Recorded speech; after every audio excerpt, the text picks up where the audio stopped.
चांद पर लैंडिंग का वक्त अब आ गया है। चांद के बेहद करीब पहुंच गया है चंद्रयान-3। इसरो की कई सालों की मेहनत और हिंदुस्तान का चांद को छूने का सपना अब साकार होने जा रहा है। चांद पर पहुंचने की दिशा में चंद्रयान-3 ने एक अहम पड़ाव पार कर लिया है, जो चंद्रमा के दक्षिणी ध्रुव पर चंद्रयान-3 की लैंडिंग को और भी पुख्ता करेगा।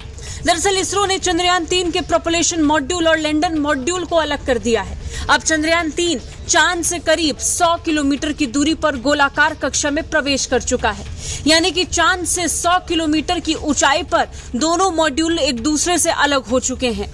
चंद्रयान-3 से अलग होने के बाद लैंडर मॉड्यूल अपने आगे के सफर पर निकल पड़ा है। वहीं प्रोपल्शन मॉड्यूल चंद्रमा की कक्षा में रहकर लैंडर से मिलने वाली जानकारी इसरो तक पहुंचाएगा। ऐसे में चंद्रयान-3 के लिए अब आने वाला वक्त काफी अहम माना जा रहा है।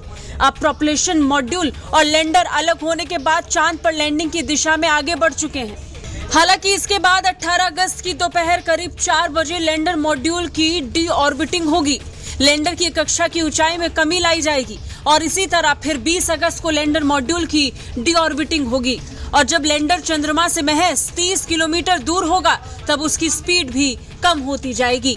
सब कुछ ठीक रहा तो 23 अगस्त की शाम करीब 5:47 पर हिंदुस्तान चांद के दक्षिणी ध्रुव पर अपना पहला कदम रख सकेगा। इसके बाद रोवर प्रज्ञान अगले 14 दिनों तक चांद की सतह पर रिसर्च करेगा। इससे पहले जब चंद्रयान-2 अलग हुआ था तो मिशन सफल नहीं हो पाया और यही धड़कन बढ़ाने वाला वक्त भी है।